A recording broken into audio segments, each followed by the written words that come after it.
In the late 1940s, deep within a secret Soviet research facility, a chilling experiment was about to unfold. Scientists in stark white lab coats stared intently through the thick, reinforced glass of a sealed chamber. Their faces were grim, reflecting the gravity of their task.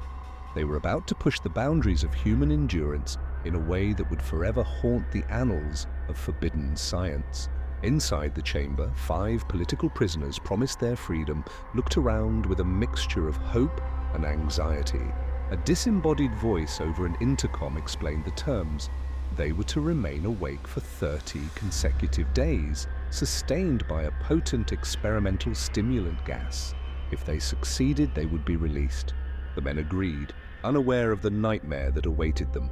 For the first few days, a sense of camaraderie filled the small room.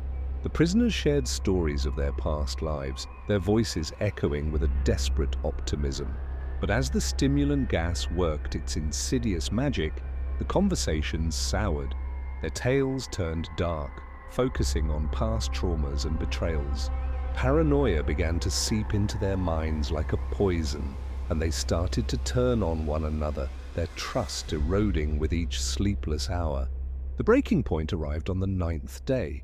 One of the prisoners began to scream, a raw, guttural sound of pure terror that went on for hours until his vocal cords tore, and he was reduced to hoarse squeaks. The others showed no reaction. Instead, they took to whispering into the microphones, their words weaving tales of paranoia and malevolence against their former comrades. By the 15th day, an eerie silence had fallen over the chamber. Worried by the sudden quiet, the researchers decided to intervene. They announced over the intercom that they were opening the chamber to check the equipment. After a long pause, a calm, chilling voice replied, its tone devoid of any human emotion. "We no longer want to be freed.